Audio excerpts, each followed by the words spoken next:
নমস্কার, বাংলা সেরা গল্পে সবাইকে জানাই স্বাগত। শুরু করছি আজকের গল্প। আজ পড়ছি শান্তি দেবীর লেখা গল্প কিউ। তাহলে শুনতে থাকো। গল্পের নাম কিউ।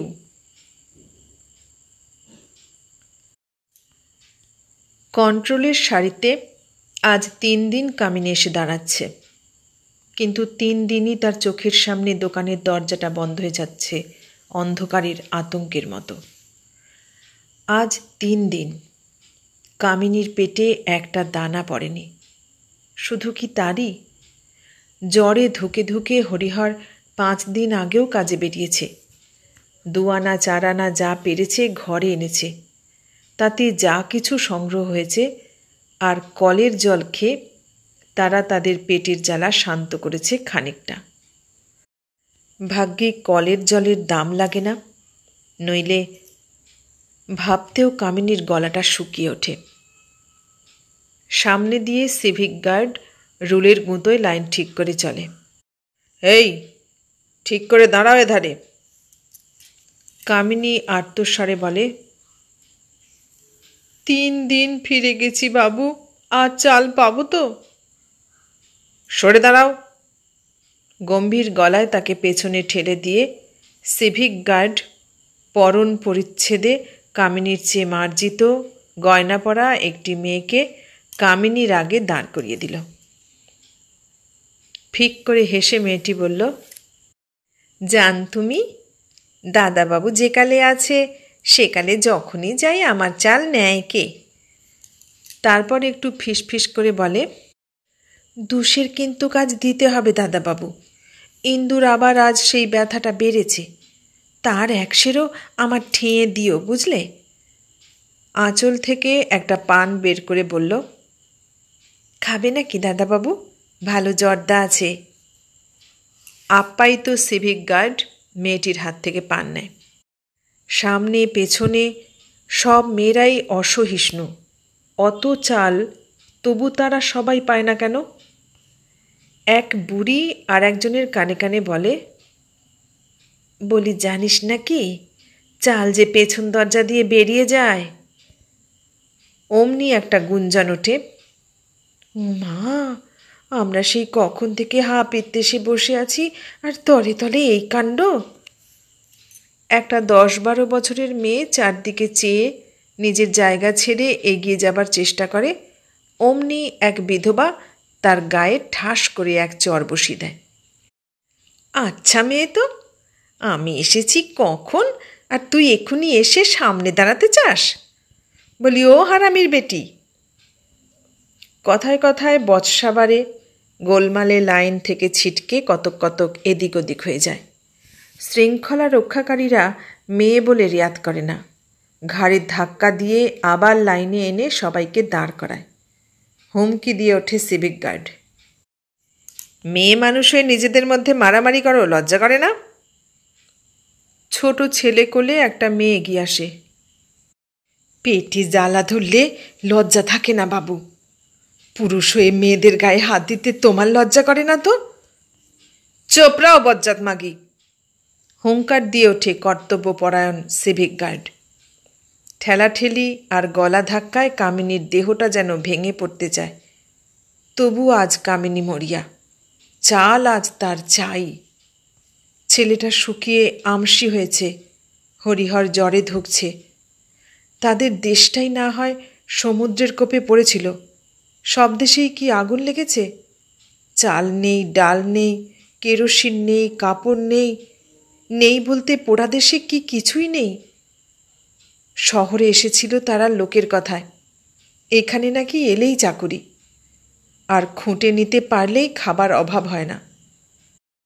এ তো আর সমুদ্রের লোনা জলে ধোয়া পরিষ্কার গ্রাম নয়। কিন্তু কোথায় খাবার? ময়লা ফেলবার টিনের বেড়াগুলির মধ্যে যে এঁটো পাতাগুলো পড়ে, তার মধ্যে পর্যন্ত 1 কণা ভাত লেগে থাকে না। কামিনী শুনেছে যে পশু ছাড়া মানুষও ওর থেকে খাবারের কণা সংগ্রহ করে পেট ভরাত। কি যে কাল যুদ্ধ, সেদিন আর নেই। কামিনীর মনে পড়ল সেই দিনের কথা। পুরো একদিন নয়, 1 ঘন্টাও নয়, কয়েক মুহূর্ত যে এমন অঘটন ঘটাতে পারে তা কে জানত। কিন্তু কেউ না জানলে হবে কি, কথায় বলে প্রকৃতির মার।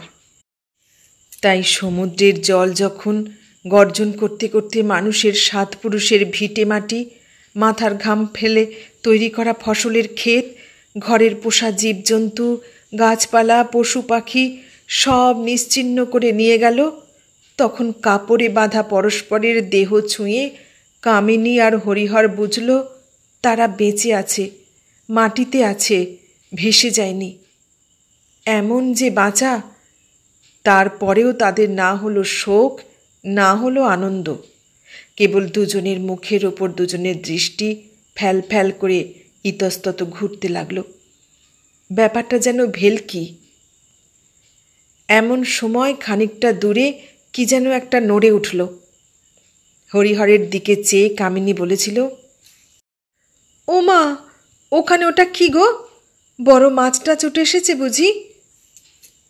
কাপড়ের গাঁট খুলতে খুলতে হরিহর বলেছিল, ধুত্তর, মাছের নিকুচি করেছে। ভাগ্যি খড়ের গাদাটা ছিল, তাই প্রাণে বেঁচে গেলাম। এমন সময় আবার মাছের শখ দেখো। কামিনীর চোখ কিন্তু সেই নড়ন্ত জীবটির দিকেই নিবদ্ধ ছিল। গাঁট খুলবার সঙ্গে সঙ্গেই সে এগিয়ে গেল। দেখো এসে কাদের ছেলে যেন। এগিয়ে গিয়েছিল হরিহর।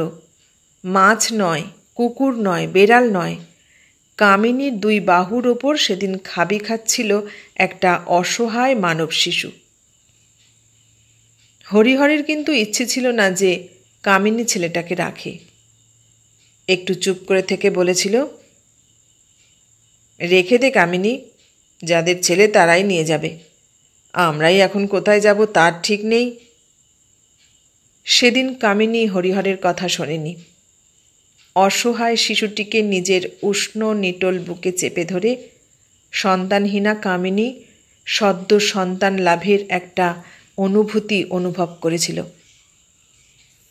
তারপর দিনের পর দিন তারা মৃত মানুষ আর পশুর ভাসমান অসংখ্য মৃতদেহের ভীষণ একতার মধ্যে দিয়ে, বিষাক্ত গন্ধের মধ্যে দিয়ে এসেছিল অপেক্ষাকৃত জনসংকুল গ্রামে। কতকগুলো দিন তাদের কেটেছিল ভিক্ষা আর মিনতি করে। বিনিময়ে কোথাও সদয় ব্যবহার পেয়েছে, কোথাও পেয়েছে নির্দয় নির্মম অবহেলা।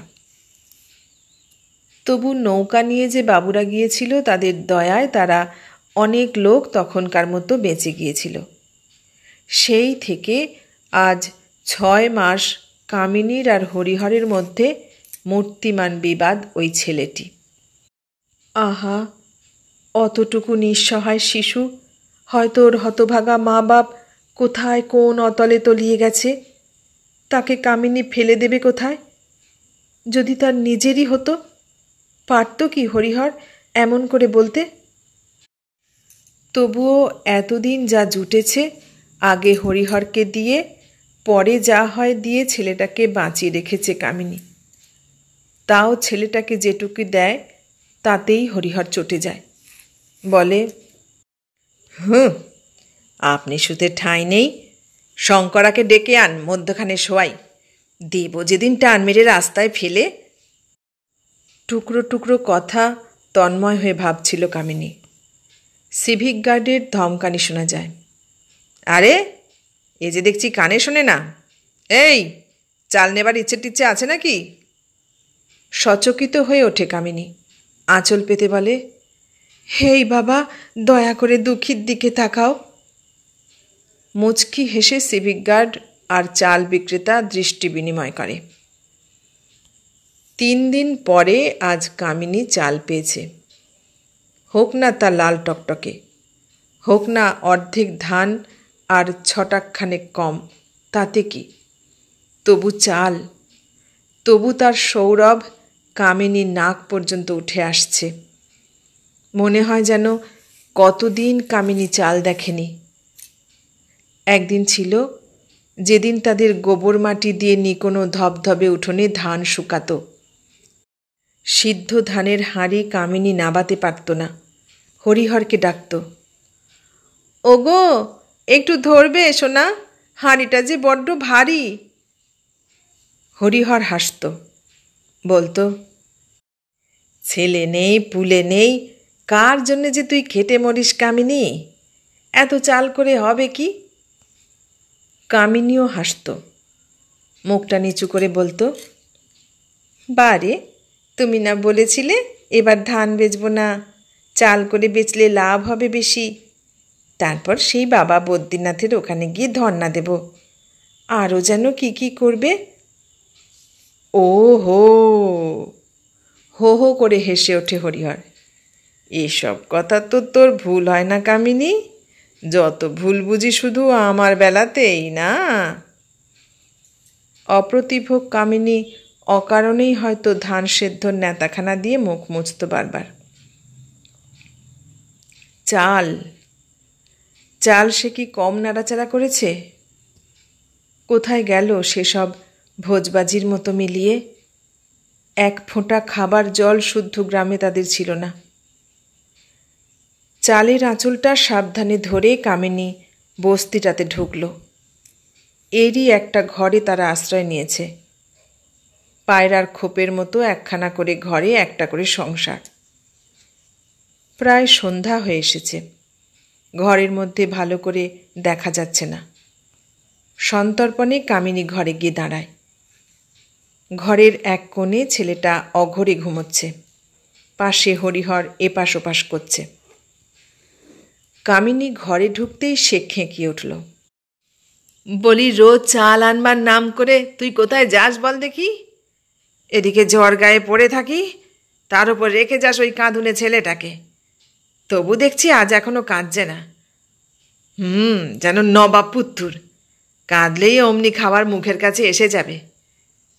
বলি, হাঁ করে দাঁড়িয়ে রইলি কেন? চাল পেয়েছিস? হ্যাঁ। বেশি কথা বলবার সামর্থ্য আর ইচ্ছা কামিনীর নেই। ছেলেরার দিকে একবার চেয়ে দেখে কামিনী উনুন জ্বালতে গেল। কতকগুলো ডাবের খোলা পানওয়ালার দোকানের সামনে থেকে কুড়িয়ে শুকিয়ে রেখেছিল, তাই দিয়েই কোনো রকমে চাল তার সেদ্ধ হবে। ভাত চড়িয়ে কামিনী হরিহরের কাছে গিয়ে বসল। একখানা হাত তার কপালে দিয়ে বলল,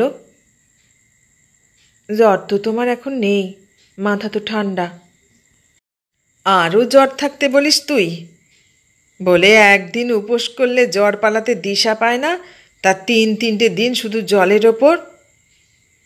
তারপর কামিনীর দিকে চেয়ে একটু ক্রূর হাসি হেসে বলে, জ্বর থাকলেই বোধহয় খুশি হতিস তুই, নয়?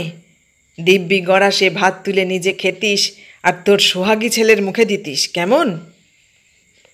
উত্তেজনায় হরিহর ক্লান্ত হয়ে পড়ল। চুপ করে শুয়ে থাকো তো, ভাত হলে আগে তোমার পেট ঠান্ডা করো, তারপর যা হয়। বাকি কথাটা কামিনীর গলায় আটকে গেল, শুধু চোখের কোণটা একটু চিকচিক করে উঠল। মুখ নিচু করে উনুনের পাশে গিয়ে বসল কামিনী, একটা কাঠি হাতে করে। মাটির হাঁড়ি আর বাঁশের কাঠি, এই তার রান্নার সরঞ্জাম। খান কয়েক শালপাতা ঘরের এক কোণে জড়ো করা হয়েছে, ও হতেই খাবার কাজ চলবে। ভাত ফুটছে, ফুটন্ত ভাতের ঘ্রাণ ছোট্ট ঘরখানির রন্ধ্রে রন্ধ্রে ছড়িয়ে পড়েছে। ভাতের যে এমন সুঘ্রাণ বেরোয় তা আগে হরিহরের জানা ছিল না। প্রত্যেক নিঃশ্বাসকে দীর্ঘতর করে হরিহর সেই ঘ্রাণ টেনে নিতে লাগল। হলো ভাত? তার ধৈর্য আর মানে না।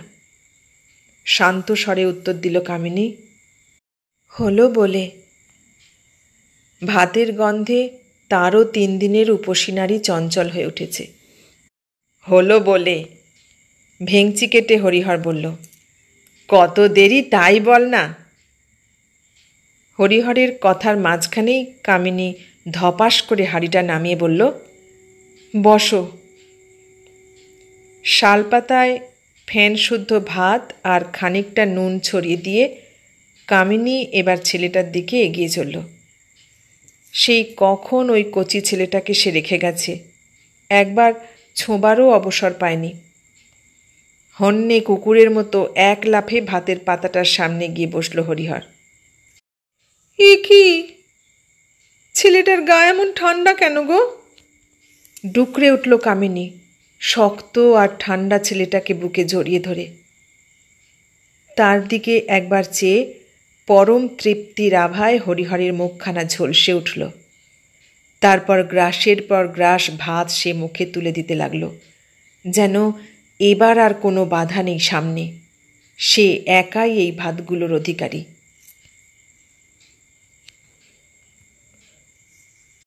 এতক্ষণ শুনলে শান্তি দেবীর লেখা গল্প কিউ। কেমন লাগলো গল্পটা? ভালো লাগলে লাইক, কমেন্ট, শেয়ার করো।